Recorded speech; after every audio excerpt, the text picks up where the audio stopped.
সংসার। সংসার মানে কি বন্ধুরা? বলো তো? সংসার মানে কি শুধুই একটা আদরে থাকা, বাবা মার আদরে থাকা একটা মেয়ে ১৮ কি ২০ বছর, সেটা যেমনই হোক, ভীষণ আদর যত্নে বড় হওয়া একটা মেয়ে ১৮-২০ বছর পর একটা নতুন সংসারে আসা, হ্যাঁ? নতুন মানুষ, নতুন জায়গা, সেই বিয়ে করে আসা, সেটাই কি সংসার শুধুমাত্র? না, কারোর জন্যই তো সেটা হয় না। কারোর পক্ষেও সেটা হয় না। নাকি যে নতুন বাড়িতে এলো, সেই নতুন বাড়িতে এসে নতুন মানুষের সাথে নতুন সংসার, নতুন সেইখানের সব মানে মানুষজন, হ্যাঁ? সে তাদেরকে মানিয়ে চলা, তাদেরকে তাদের মতন করে চলা। তারা তার মতন হয়ে চলে না, তাদের মতন হয়ে চলা। বিভিন্ন প্রতিদিনের ঘাত প্রতিঘাত, চাওয়া পাওয়া, না পাওয়া, সব কিছুকে মানিয়ে নিয়ে, মেনে নিয়ে একটা সুন্দর সংসার করা, হ্যাঁ? আর যদিও বা সুন্দর না হয় সেটাকেও সুন্দর করে তোলা, হ্যাঁ? তো সেটাই কি সংসার নয়? হ্যাঁ, সেটাই সংসার। সেটাই সংসার, তাই না বলো বন্ধুরা? নাকি শুধু ভালো-মন্দ খাওয়া-দাওয়া, ঘোরাফেরা এটুকু তো সবাই দেখে। কিন্তু একটা মেয়ে কতটা স্যাক্রিফাইস করে একটা সংসারের জন্য, তাকে হয়তো কেউ বোঝে না। সেই সংসারের আদার্স লোকজন, শুধুমাত্র স্বামী বুঝলেই তো হয় না। অন্যান্য লোকজনেরা যদিও বা না বোঝে, তবুও সেখানে মানিয়ে নিয়ে থাকা, সেটাই কি সংসার নয়? হ্যাঁ, সেটাই সংসার। আমার তো সেটা মনে হয়। তোমাদের কি মনে হয় বলো তো বন্ধুরা? হ্যাঁ, সকালবেলা আজকে সকালটা শুরু হলো দেখো প্রতিদিনের নিয়মে। তো চলো বন্ধুরা, সাইনিং রেনবো ব্লগ চ্যানেল থেকে আমি সঙ্গীতা চলে এসেছি আরও একটি নতুন দিনে নতুন একটা ব্লগ নিয়ে। তো আমার নতুন ব্লগে তোমাদেরকে স্বাগত জানাই।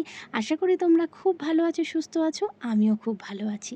তো আজকে হলো দেখো মঙ্গলবারের আজকে সকাল এখন বাজে হচ্ছে 6:30। দেখতেই পেলে সকালের নিয়ম মাফিক উঠোন ঝাঁট হয়ে গেল, ঘরদোর পরিষ্কার, মানে আশিপাশি যা কাজ থাকে সব সেরে নিয়ে আর এই ঘরটায় পরিষ্কার করতে চলে এসেছি। বিছানাটা পরিষ্কার করে নেওয়ার আগে দেখালাম তোমাদের জামা কাপড়, প্রচুর জামা কাপড় জড়ো হয়ে গেছিলো। সেই জামা কাপড়গুলো মানে কাঁচা জামা কাপড়ই ছিল আগের দিনের, সেইগুলোকে কিন্তু সব পরিষ্কার করলাম। হ্যাঁ, একদম ঘরদোর গুছিয়ে জামা কাপড়গুলো পুরো গুছিয়ে, যে মানে আলমারির জিনিসটা আলমারিতে রাখলাম আর আলনার জিনিস আলনায়। তো এটা কিন্তু প্রতিদিনই চলে, আবার সেগুলো ওলটপালট হয়। এই তো আমাদের গৃহিণীদের কাজ, তাই না? তো এগুলো করতেই হবে। তো সংসারের নিয়ম মাফিক এগুলো কিন্তু করে ফেলছি। তো এই দেখো বিছানাটা ঝেড়ে পুছে নিচ্ছি। আর কিন্তু আজকে কিন্তু সকালটা কিন্তু দারুণ, রোদ ঝলমলে একদম সুন্দর সকাল।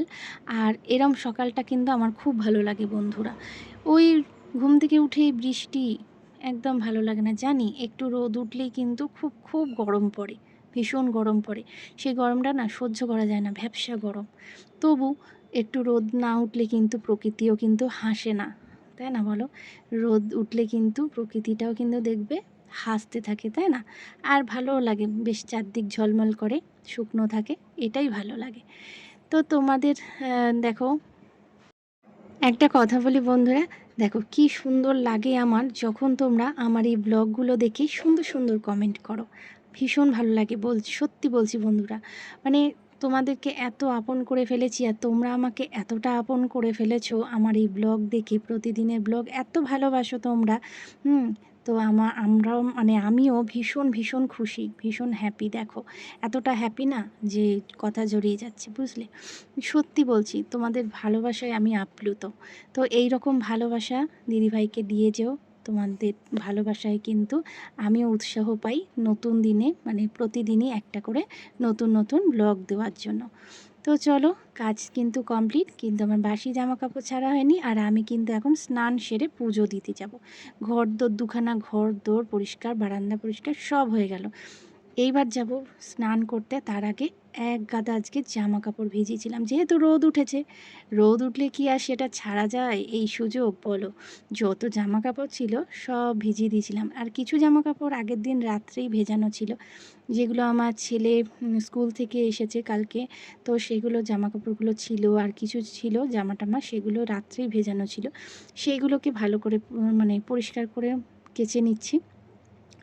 আর এখন কিন্তু আমার কলের জল, মানে টাইম কলের জল চলে গেছে, এখন পাম্পের জলেই কাচতে হচ্ছে। তো সেই কারণেই দেখো কেচে নিলাম। আর এই জামা কাপড়গুলো কেচে একবার সকালে মেলে দিলে না ঝট করে শুকিয়ে যাবে। জানি না আবার কখন বলা যায় না তো, যদি বৃষ্টি নেমে পড়ে তখন কিন্তু খুব মুশকিল হয়ে যাবে। তাই বৃষ্টি নামার আগে এই রোদটাতেই যেন শুকিয়ে যায়, তার জন্য কিন্তু দেখো স্নান টান করে চলে এসেছি, আর এসে বাইরের জামা কাপড়গুলো মেলে দিলাম। হাওয়াও আছে, রোদও আছে, দিব্যি শুকিয়ে যাবে আজকে আমার জামা কাপড়গুলো। তো চলো এবার দেব পুজো। আর আমাদের গৃহিণীদের এই রোজকার কাজ যেরকম, মানে যতই কষ্ট হোক করতেই হবে। আর এগুলো না করলেও যেরকম শুনতে হয় যে আমরা কিছুই করি না, এটা আমাদের একটা, মানে কি বলবো আর, এটা রুটিনে, মানে নিয়মের মধ্যেই পড়ে গেছে যে আমাদের শুনতেই হবে, কিছু করি না। আবার না করলেও কিন্তু দিন চলবে না, কারোর দিন চলবে না, এই কাজগুলো করতেই হবে। তো চলে এলাম আমাদের মানে আমার সকালের কাজ, আমি রান্নাবান্না করার আগে আগে স্নান করে পুজো দিই। তো এখন তো আমার শাশুড়ি মা বাড়ি নেই, আমার শাশুড়ি মা গেছে মেয়ের বাড়ি, মানে আমার ননদের বাড়ি ঘুরতে গেছে। তো সেই কারণে এখন পুজোটা আমি দিয়েছি, আর আমার গোপুসোনাকে ঘুম থেকে তুলে দিয়েছি, দিয়ে কিন্তু এখন আমি স্নান করাবো। তো স্নান পর্ব সারবো গোপুসোনার। তো গোপুসোনা দেখো কিরকম চুপটি করে বসে আছে স্নান করবে বলে। এবার কিন্তু আমি সব স্নানের জল টল রেডি করে নিয়ে গোপুসোনাকে স্নান করে দিচ্ছি, দিয়ে এবার পুজোটা কমপ্লিট করে ফেললাম। দেখো লাল ফুলে আমার সিংহাসন ভরে গেছে। আর এই যে মুহূর্তটা আমি যে কি শান্তি পাই, এই ঠাকুর দেওয়ার সময় ভীষণ শান্তি পাই। এই যে ফুল দিয়ে সাজিয়ে ঠাকুরকে মন মতন করে পুজো দিতে, এই সময়টা কিন্তু সারাদিনে সংসারে ভীষণ একটা আরামদায়ক, মানে কি বলবো, শান্তিপূর্ণ কাজ আমার মনে হয়। তো মনটা শান্তি হয়।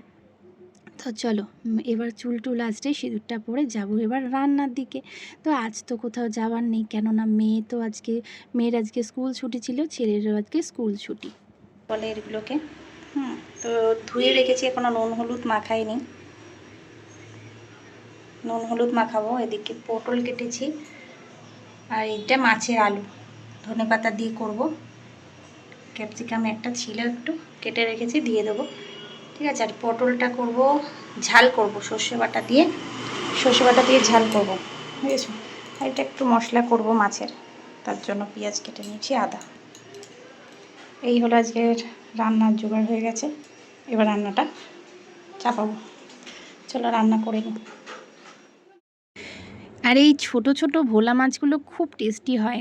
হ্যাঁ, বড় মাছও আমার ভালো লাগে না তা না, বড় ভোলাগুলো কিন্তু টেস্ট একরকম, আর ছোট ভোলাগুলোর টেস্ট কিন্তু আরও সুন্দর লাগে। ছোট ভোলাগুলোকে বলে তোমাদের পোয়া ভোলা, তাই না বলো? অনেকে তোমরা বলো এগুলোকে, কারা কারা বলো পোয়া ভোলা, কারা বলো বলো? তো বাজারে গেলে তো মানে মাছালা তো তাই বলে, এগুলোকে পোয়া ভোলা বলে। আর বড়গুলোকে কি যেন ভেটকি ভোলা না কি বলে, তাই না? আমি কিন্তু অত ভালো নাম জানি না বন্ধুরা।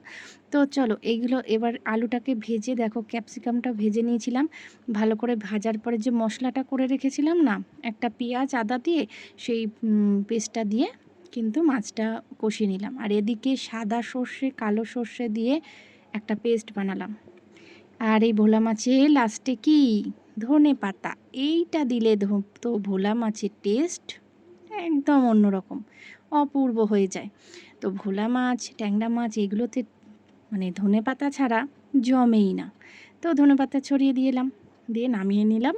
ভোলা মাছের ঝালটা আমার রেডি হয়ে গেল। তো আমার ভীষণ ভালো লাগে এই ভোলা মাছের ঝাল, কার কার ভালো লাগে একটু কমেন্টে জানিও তো। আর এদিকে পটলটা করার জন্য কিন্তু যে মশলা করে নিলাম, দেখলে কালো জিরে, কালো সর্ষে, সাদা সর্ষে, আর একটু আদা আর কাঁচা লঙ্কা বেটে নিয়েছি। আর পটলটাকে ভাজলাম ভালো করে, লাল লাল করে ভেজে বসিয়ে দিয়েছি কিন্তু। আর এই যে সর্ষে বাটা দিয়ে দিয়েছি, ঝোলটা ফুটছে, ঝোল কিন্তু আমার ফুটছে। এইবার যখন ঝোল ফুটে তেল তেল বেরিয়ে যাবে, তখন কিন্তু আমি নামাবো। তো অলরেডি আমার রেডি হয়ে গেছে সর্ষে পটল। কেমন লাগছে বলো? তো ভিডিওটা কেমন লাগলো অবশ্যই জানাতে ভুলো না, লাইক কমেন্ট শেয়ার করে দিও। টাটা, দেখা হবে নতুন ভিডিওয়।